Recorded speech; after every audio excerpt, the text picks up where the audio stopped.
आप सभी को जय हिंद। स्वागत है अपने YouTube channel physical education at Maurya Akhilesh Kumar पर। दोस्त, आपसे कहना चाहूँगा, जो भी लोग चैनल पे नए हैं सब्सक्राइब जरूर कीजिए, साथ में बेल बटन को दबाइएगा, जिससे कि अगले वीडियो जो आएगी उसका नोटिफिकेशन आपको मिल जाएगा। साथ में आप सभी लोग सब्सक्राइब, शेयर और लाइक ज़रूर कीजिए, और अपने जो भी सोशल मीडिया प्लेटफॉर्म है, चाहे वो फेसबुक हो या व्हाट्सएप ग्रुप हो, वहाँ पर ज़रूर इसको शेयर करने का प्रयास कीजिए। ठीक है। तो इस वीडियो में आपने थंबनेल के अनुसार देखा होगा, जो एमसीक्यू का प्रक्रम किन्सोलॉजी के ऊपर है उसका तीसरा पार्ट आपके सामने ला रहा हूं। तो इससे जो भी समस्या अगर आपको आ रही होगी वो समस्याएं आप अपने हमारे कमेंट बॉक्स में या फिर व्हाट्सएप पे कर सकते हैं, और साथ में कोई भी बेहतर सुझाव आप दे सकते हैं। इसके साथ ही सब्सक्राइब, शेयर और लाइक ज़रूर कर लिए होंगे, ऐसा मानना है मेरा। तो शुरू करते हैं हम लोग एमसीक्यू की प्रक्रिया को। प्रश्न है, किस प्रकार की अस्थियां शक्ति देने का काम करती है। ठीक, इससे पहले जो किन्सोलॉजी के एमसीक्यू वीडियो मैंने बनाया था, उसमें ठीक इसी से रिलेटेड प्रश्न डाला गया था, और उसमें पूछा गया था कि कौन सी अस्थि जो होता है एक लीवर के रूप में काम करती है। ठीक, तो यहाँ पे कौन सी अस्थि शक्ति देने का काम करती है, तो वहाँ पे लीवर के रूप में हमने लंबी अस्थियों के बारे में बात की थी। तो यहाँ पे पहला प्रश्न ऐसे ही गलत हो जाता है। फिर हम बात करते हैं नियमित अस्थियाँ। नियमित अस्थियाँ शरीर के अंदर कोई नहीं होती है। ठीक है, ये अनियमित होती है, जिसको हम अरेगुलर कह सकते हैं। अनरेगुलर यानी कि अनियमित अस्थियां होती हैं, जैसे कि हमारे रीढ़ की हड्डी होती है, अनियमित रूप में होती है। ठीक है, तो ये भी गलत हो जाती है। ठीक, अब ये जो अनियमित हड्डियां होती हैं, ये क्या करती है, जो बाहरी दबाव पड़ता है हमारे शरीर के ऊपर, उस बाहरी दबाव को सहन करने में ये मदद करते हैं। इससे क्या होता है कि अपने स्ट्रक्चर में परिवर्तन कर लेती है। जैसे कि अगर हम कहीं गिरते हैं तो आगे की तरफ झुक जाते हैं, तो जो एक्स्ट्रा दबाव पड़ता है वो आगे झुकने की वजह से ये मेंटेन कर लेता है, अर्थात हमारी रीढ़ की हड्डी आगे की तरफ झुक जाती है। ठीक, अब आती है फ्लैट हड्डियाँ। फ्लैट हड्डियाँ को हम प्लेन हड्डी भी कहते हैं, जो कि हमारे इंटरनल ऑर्गन को सुरक्षा प्रदान करने का काम करते हैं। जैसे हमारी खोपड़ी की हड्डियाँ होती हैं, हमारे नर्वस सिस्टम को सुरक्षा प्रदान करती है। उसी तरह हमारे जो रिब्स वगैरह हैं, स्कैपुला हड्डी होती है, रिब्स आगे से, स्कैपुला पीछे से, हमारे लंग्स को, हमारे हृदय को सुरक्षा प्रदान करने का काम करती है। तो ये भी गलत हो जाता है। अब आती है छोटी हड्डियाँ, जिसको स्मॉल कहते हैं। इसको हम प्लेन भी कह देते हैं, प्लेन बोन भी कह देते हैं। ये क्या होते हैं, ये इनकी लंबाई, चौड़ाई और ऊंचाई एक समान रूप से होती है। इनकी आकार अलग अलग हो सकती है, लेकिन हर एक छोटी अस्थियों की जो लंबाई, चौड़ाई, ऊंचाई है लगभग समान होती है। और ये क्या करती है, हमें स्ट्रेंथ यानी कि बल पैदा करने में मदद करने का काम करती है। क्योंकि ये जो होती है हमारे कलाई और हमारे टखने, जो कंडिलाइड जॉइंट्स होते हैं, वहाँ पे पाई जाती है। और ये एक दूसरे के ऊपर चढ़कर क्या करती है, किसी भी मूवमेंट को कराने में, किसी भी काम को करने के लिए हमें बल प्रदान करने में मदद करती हैं। तो छोटी हड्डियाँ इस प्रश्न का सही उत्तर हो जाता है। फिर हम आगे की प्रश्न की बात करते हैं। हड्डियों का घनत्व किसमें अधिक होता है ना। घनत्व का तात्पर्य ये समझे कि जब कोई ऑब्जेक्ट है, कोई वस्तु है, वो वस्तु जिन भी कणों से मिलकर बना होता है, उसके कण जितने एक दूसरे के पास होंगे, वो वस्तु उतना ही घनत्व कहलाता है। यानी कि उसके कणों के एक दूसरे के पास होना ही घनत्व कहलाता है। जैसे कि हमें ब्रिक, एक ईंट ले लेते हैं और एक पानी है, दोनों का घनत्व अलग है। क्योंकि ब्रिक का जो कण होता है एक दूसरे से बंधे होते हैं, इसलिए मजबूत होता है, और पानी का जो कण होते हैं एक दूसरे से बंधे नहीं होते, दूर होते, इसलिए वो फैल जाता है। ठीक है, अपना रूप परिवर्तन कर लेता है। तो किसी भी चीज़ का घनत्व जितना भी ज़्यादा होगा, वो चीज़ें उतनी ही मजबूत होगी। तो उसी सिलसिले में हम लोग बात कर लेते हैं हड्डियों के घनत्व के बारे में।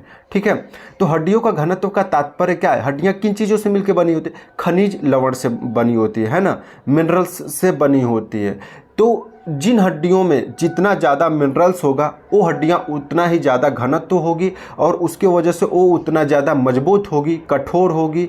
ठीक है, तो इसी सिलसिले में हम बात करते हैं पुरुष में ज़्यादा घनत्व होता है या महिला में, जिसको हम डेंसिटी ऑफ बोन भी कहते हैं। यानी कि डेंसिटी ऑफ बोन का तात्पर्य होता है कि हड्डियों में खनिज पदार्थ की जो मिनरल्स हैं उनकी मात्रा कितना है। ठीक है, तो इस प्रश्न का सही उत्तर होता है ऑप्शन ए, पुरुष के अंदर होता है, महिला के अंदर नहीं होता है। उसका कारण क्या होता है, पहला कारण होता है हार्मोन्स का कारण।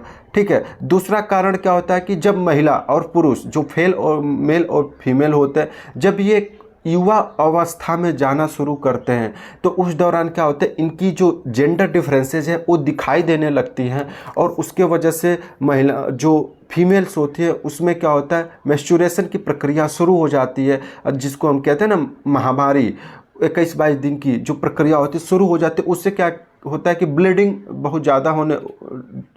हो जाता है, उसके वजह से बहुत सारे खनिज पदार्थ बाहर निकल जाते हैं। फिर क्या करता है, शरीर को जो खनिज पदार्थ की आवश्यकता पड़ती है तो अस्थियों के अंदर जो खनिज पदार्थ रहता है उससे ब्लड क्या होता है लेके शरीर के अन्य कामों की पूर्ति करता है। दूसरा कारण होता है स्त्रियों के अंदर स्तनपान। जब वो अपने बेबी को दूध पिलाती हैं तो उस दूध का निर्माण के लिए भी जो खनिज पदार्थ वगैरह चाहिए होता है वो, तो उसके वजह से भी महिलाओं की जो अस्थियां होती हैं उनके अंदर जो खनिज पदार्थ की कमी हो जाती है। ठीक है, तो ये 3 कारण होते हैं। पहला कारण होता है हार्मोन्स, ठीक, दूसरा कारण होता है स्तनपान, तीसरा कारण होता है आपका माहवारी। ये 3 प्रक्रियाओं के वजह से महिलाओं की हड्डियों में खनिज पदार्थ की कमी होती है पुरुषों के अपेक्षा। तो बोन ऑफ डेंसिटी जो होता है महिलाओं में कम हो जाती है और पुरुषों में अधिक हो जाती है। ठीक है, इसके बाद अगर हम लोग बात करते हैं अगले प्रश्न की, तो तीसरा प्रश्न क्या है, कार्पस जोन का उदाहरण क्या होता है? Ball and socket joints, hinges joints, condyloid joint या पिवट ज्वाइंट्स। तो कार्पस जोड़ होता क्या है? कार्पस जोड़ हमारे कलाई और टखने के ऊपर पाई जाती है। ठीक है, कार्पल्स और क्या होता है, हमारी जो कॉन्डिलाइट ज्वाइंट होते हैं वहाँ पे छोटे छोटे जो हड्डियाँ होती हैं जिनकी लंबाई चौड़ाई लगभग एक समान होती है, वही हमारा कार्पल्स जोड़ जो कलाई में होती है। और वही हड्डियाँ जब टखने में होती है तो उसको टार्सल जोन कहलाती है। क से कलाई, क से कार्पल्स, ट से टखना और ट से टार्सल। ठीक है, ये याद करने का एक तरीका हो जाता है। तो ये क्या होता है, कॉन्डिलाइट ज्वाइंट्स के उदाहरण हो जाते हैं। तो इस प्रश्न का सही उत्तर कॉन्डिलाइट ज्वाइंट हो जाता है। ठीक है, बाल सॉकेट ज्वाइंट क्या होता है, शरीर में 2 ही जगह पाई जाती है, एक कुल्हे पर और एक कंधे के ऊपर। हिंग्स ज्वाइंट्स क्या होता है, ये एक अक्षीय होती है। ठीक है, एक अक्षीय होती है। ठीक, तो ये हमारे घुटने पे, हमारे कुहनी पे और हमारे जो फैलेंजस होते हैं यानी अंगुलियों के पोरे होते हैं उनके ऊपर पाई जाती है। और जो डी ऑप्शन था पिवट ज्वाइंट्स, ये हमारे गर्दन पर सिर्फ पाई जाती है।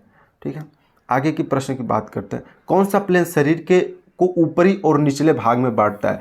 प्लेन और एक्सिस जब हम किन्सियोलॉजी में पढ़ते हैं तो शरीर की जो मूवमेंट होती है उसको किस प्रकार से बेहतर तरीके से समझे, इसके लिए हमें प्लेन और एक्सिस का उपयोग करना पड़ता है। और यह हमें काल्पनिक रूप से शरीर को डिवाइड करके उन मूवमेंट को समझना पड़ता है। तो प्लेन जो होता है 3 प्रकार के होते हैं, एक सेजिटल होता है, फ्रंटल होता है और हॉरिजॉन्टल या ट्रांसवर्स कहते हैं। ठीक है, तो इसी प्रक्रम में बात करते हैं कि कौन सा प्लेन हमें शरीर के ऊपर और नीचे 2 भागों में काट देता है। ठीक है, सुपीरियर और इन्फीरियर में डिवाइड करने का काम करता है। तो जो पहला ऑप्शन ए है, ऑप्शन ए गलत है, क्योंकि ये एंटीरियो पोस्टीरियर प्लेन का तात्पर्य क्या हुआ, वो आगे से प्रवेश करेगा और पीछे से निकलेगा, यानी कि शरीर को दाएं और बाएं 2 भागों में डिवाइड करने का काम करता है। तो ये सेजिटल प्लेन कहलाता है। दूसरा है कोरोनल प्लेन का मतलब होता है, इसको हम फ्रंटल प्लेन भी कहते हैं, जो हमें साइड टू साइड प्रवेश करता है और निकलता है और हमारे बॉडी को फ्रंट और बैक 2 भागों में डिवाइड करता है। तो फ्रंटल प्लेन या कोरोनल प्लेन हो जाता है। तीसरा होता है अनुप्रस्थ प्लेन, जिसको हम हॉरिजॉन्टल या ट्रांसवर्स कहते हैं। ठीक है, अर्थात वो जो जिस सतह पे आप खड़े रहेंगे उस सतह के पैरेलल वो काम करता है। तो अनुप्रस्थ प्लेन इस प्रश्न का सही उत्तर हो जाता है। आगे की प्रश्न है 5 नंबर की, कुहनी जोड़ बनाने से संबंधित होती है। हमारी कुहनी की जोड़, यहाँ पे हड्डियों का नाम दिया हुआ है, स्कैपुला, रेडियस, अल्ना और ह्यूमरस। कौन सी हड्डी जो होती है कोहनी जोड़ को बनाने का काम करती है? स्कैपुला, रेडियस, अल्ना और ह्यूमरस। तो स्कैपुला तो पहले ही इस प्रश्न में गलत हो जाता है, क्योंकि ये कंधे के जोड़ बनाने में मदद करती है। अब होता है रेडियस, अल्ना और ह्यूमरस। ठीक है, तो रेडियस, अल्ना और ह्यूमरस तीनों ही क्या करती है, कोहनी पे आके एक दूसरे से जुड़ने का काम करती है। लेकिन हम अगर अब बात करें कि तीनों ही है तो कौन सा ऑप्शन सही होगा, तो सबसे पहले अगर हम देखें सुपीरियर से इन्फीरियर की तरफ हम जाते हैं तो सबसे पहले ह्यूमरस बोन का नंबर आता है कोहनी के निर्माण करने के लिए। तो इसलिए जो ह्यूमरस बोन होता है वो ऊपर की तरफ होता है, तो इस प्रश्न का सही उत्तर भी ह्यूमरस ही होगा। दोस्तों सब्सक्राइब, शेयर और लाइक आप ज़रूर कीजिएगा। आपका एक मात्र 2 सेकंड का कीमती समय लगेगा इसको सब्सक्राइब करने, शेयर करने और लाइक करने के लिए, कृपा कर लीजिए। इससे क्या होता है, मोटिवेशन मिलता है और बेहतर काम करने में मज़ा आता है। हमारे में चेहरे पे भी मुस्कुराहट रहेगी, आपके चेहरे पे भी मुस्कुराहट रहेगी। तो दोस्त आप कर लिए होंगे, ऐसा विश्वास है। तो बात करते हैं अगले प्रश्न की। 4 आर्म मुख्य हड्डी कौन सी होती है? Humerus femur, radius ulna, ulna phalanges या कलाई अस्थियाँ। ठीक है, तो जब हम 4 आर्म की बात करते हैं तो हमारा हाथ की बात की जा रही है। हाथ को हम लोग 3 भागों में डिवाइड करने का काम कर सकते हैं। पहला हमारा क्या होता है, कंधे से लेके कोहनी तक का जो भाग होता है इसको हम आर्म कहते हैं, भुजा कहते हैं। और फिर कोहनी से लेके हम कलाई तक की जब हम बात करते हैं, कोहनी से कलाई तक, इसको हम 4 आर्म कहते हैं। यानी कि हमारी आर्म का एक दूसरा भाग हो जाता है। ठीक है, और उसके बाद ये हमारी कलाई होती है, कलाई के बाद हथेली आती है, हथेली के बाद अंगुली आती है। ठीक है, तो यहाँ पे 4 आर्म का मतलब क्या हुआ, हमारे कोहनी से लेके और कलाई के बीच में जो अस्थियां हैं वही हमारा 4 आर्म का निर्माण करती है। तो इस प्रश्न का सही उत्तर आप अब तक जान गए होंगे कि रेडियस और अल्ना इस प्रश्न का सही उत्तर है। आगे की बात हम लोग करते हैं। स्प्रिंट दौड़ में धावक को सेट स्थिति में रखता है स्थिर संतुलन, अस्थिर संतुलन, न्यूट्रल संतुलन या अवसर दोनों।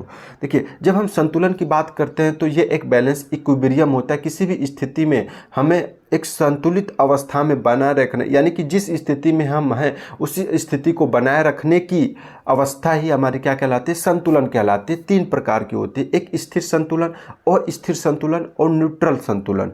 जब हम स्थिर संतुलन की बात करते हैं तो जिस पोजीशन में हम रहते हैं यह हमारा सेंटर ऑफ ग्रेविटी या सेंटर ऑफ मास पर निर्भर करता है। ठीक है, तो जिस अवस्था में है, अगर उस अवस्था में हमारा सेंट्रल ऑफ ग्रेविटी स्थिर है तो वह स्थिति क्या कहलाती है, स्थिर संतुलन कहलाती है।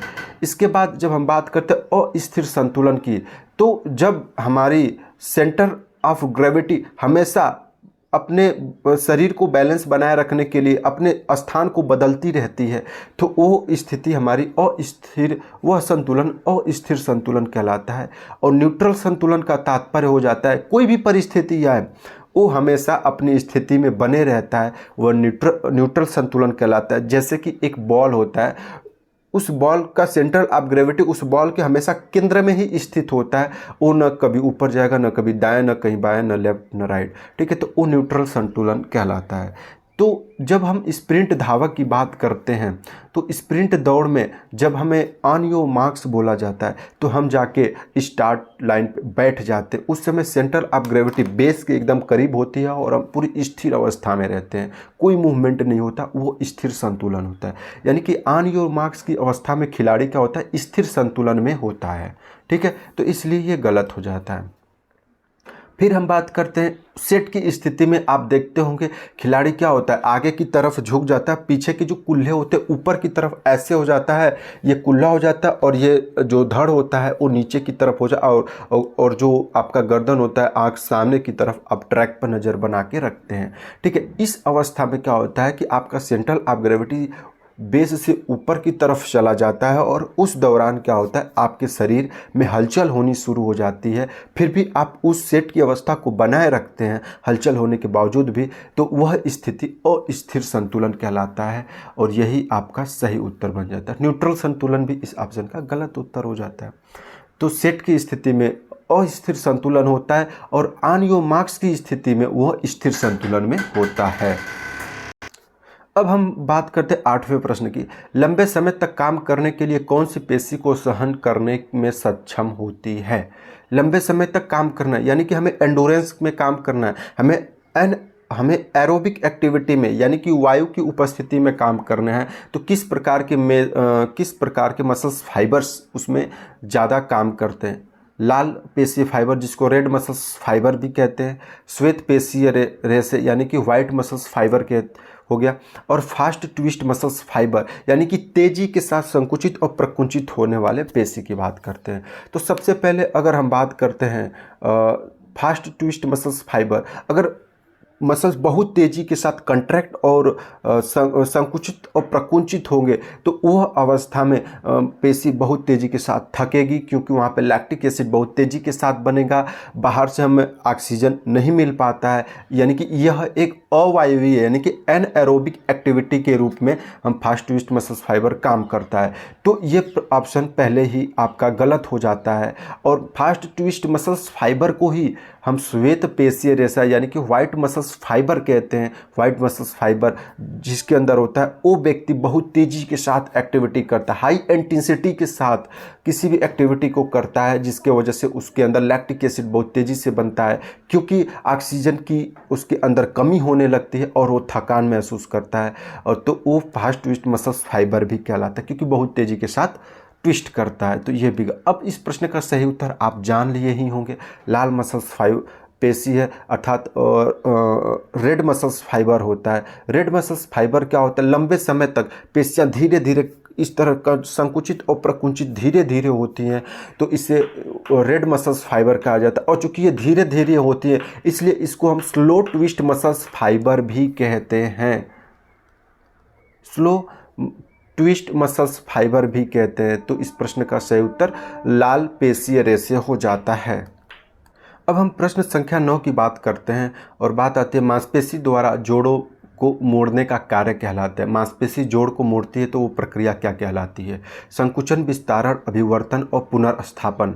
जब मांसपेशी के दो भाग, मांसपेशी जहाँ से शुरू होती है यानी कि जहाँ से निकलती है वो जगह ओरिजिन यानी कि उद्गम स्थल कहलाता है, और जहाँ पे वो मांसपेशी खत्म होती है वो स्थान उसका इंसर्शन कहलाता है। और ख़त्म कैसे होती है? वो टेंडन्स के माध्यम से जब जॉइंट्स को क्रॉस करते हुए दूसरे बोन में जाके टच करते तो उसी जगह पर वो मांसपेशी खत्म होती है। जैसे अगर इसको हम एग्जाम्पल स्वरूप समझे तो ये हमारा बाइसेप्स ब्रॉन्ची होता है, ये क्या करता है, यहाँ पे कंधे पे इसका ओरिजिन होता है, उद्गम होता है, फिर ये बाइसेप्स ब्रॉन्ची आगे की तरफ बढ़ता है, फिर अपने टेंडन्स के माध्यम से हमारा हिंग्स जॉइंट यानी कोहने के जोड़ को क्रॉस करके रेडियस अल्ना पे जाता है, और वहाँ पर टेंडन के माध्यम से रेडियस जो बोन होता है उससे जुड़ जाता है।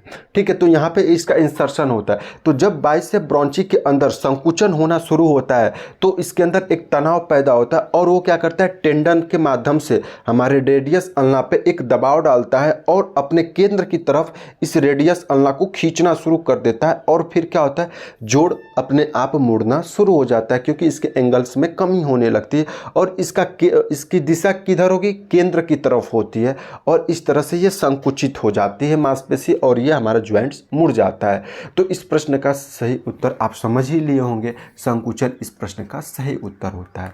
अब बात आती है, अगर यहीं पे प्रश्न पूछता आपसे कि अपने स्थान पर जाने का जो काम होता है या जो जोड़ मुड़ा हुआ है वो खुलता है तो वो कार्य क्या कहलाता है? अब हमारा जॉइंट्स मुड़ चुका है, अब तो यहाँ पे ट्राइसेप ब्रॉन्ची जो होता है ये प्रकुंचित हो गई है, फैल गई है। अब जब इसको अपने स्थान पे, अब जॉइंट्स का विस्तारण शुरू हो गया यानी कि अपने स्थान पे पहुँच रही है, मूल स्थान पे, तो ट्राइसेप ब्रॉन्ची में संकुचन हो रहा है, बाइसेप ब्रॉन्ची में प्रकुंचन हो रहा है। तो इस अवस्था को यानी कि अपने मूल अवस्था को में पहुँचने की जो स्थिति होती है, मूल अवस्था का मतलब जॉइंट्स में विस्तार होना होता है, प्रसरण होता है, फैलाव होता है, तो वो प्रक्रिया पे विस्तारण कहलाने लगती है। ठीक है, तो यहाँ पे विस्तारण का मतलब क्या होता है, अपने मूल अवस्था में पहुँचना, यानी कि अपने पहले अवस्था में, इसको हम विस्तारण को पुनर्स्थापन भी कह सकते हैं। ठीक है, और अभिवर्तन का तात्पर्य क्या होता है, एक अभिवर्तन होता है, एक अपवर्तन होता है। ठीक है, यानी कि शरीर का जो दूरस्थ भाग होता है, शरीर से दूर जाना और शरीर के पास की तरफ आना, ये जब कोई हमारा जैसे हाथ है शरीर की दूर स्थिति में अब ये पास की तरफ आ रहा है, ऐड हो रहा है, जुड़ रहा है, तो वो अभिवर्तन कहलाता है। एक होता है अपवर्तन यानी कि एबडक्शन जिसको कहते हैं, शरीर के मध्य भाग से दूर की तरफ जाने की जो स्थिति होती है वो अपवर्तन कहलाता है। तो इस प्रश्न का सही उत्तर आपने समझ लिया, क्यों संकुचन है, क्यों विस्तारण नहीं है, अब अभिवर्तन नहीं है। ठीक है, अब हम बात करते हैं अगले प्रश्न की। लाइसियम का संबंध है खड़े होने से, बैठने से, सोने से, चलने से। दोस्तों, जब हम बात करते हैं लाइसियम की तो हम पढ़ेंगे पूर्व एथेंस काल, और उत्तर एथेंस काल। जब हम उत्तर एथेंस काल की बात करते हैं तो वो एक फिलोसॉफिकल युग माना जाता है, क्योंकि उस युग में बहुत सारे एथेंस के अंदर फिलोसॉफी यानी दार्शनिक लोग का जन्म होता है। उसी में सुकरात आते हैं और सुकरात का शिष्य एक प्लेटो होते हैं, जिन्होंने एकेडमिक नामक एक विद्यालय की स्थापना करते। उसी एकेडमिक नामक विद्यालय में उनका एक विद्वान शिष्य हुआ जिनका नाम था अरस्तु, और अरस्तु ने ही लाइसियम विद्यालय की स्थापना करते हैं एथेंस में। और लाइसियम के अंदर उन्होंने ह्यूमन मूवमेंट के ऊपर अध्ययन करना शुरू किया कि हमारी मांसपेशियों में किस प्रकार से संकुचन और प्रकुंचन होता है, उसके परिणाम स्वरूप हमारे शरीर के अंदर गतियाँ उत्पन्न होती है। जैसे हम कहते हैं ना, किन्सोलॉजी का जनक किसे कहा जाता है, तो वो हम कहते हैं अरस्तु को। क्यों कहते हैं? क्योंकि यहीं से उस किन्सोलॉजी की शुरुआत होती है।